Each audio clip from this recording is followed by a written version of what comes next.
Merhaba arkadaşlar, kanalıma hoş geldiniz. Dizi Haber kanalı güzeller güzel oyuncumuz göz alıcı paylaşımlarıyla Özge Yağız'dan yepyeni görüntülerle geldi arkadaşlar.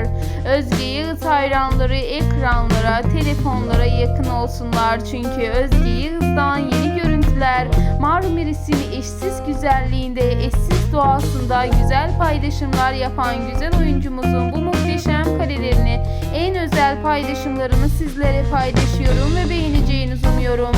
Sizler de kanalımı izleyip destek olmaya devam edip abone olmayı, yorum yazmayı ve beğeni atmayı unutmayın. Hoşça kalın, kanalımı izlemede kalın.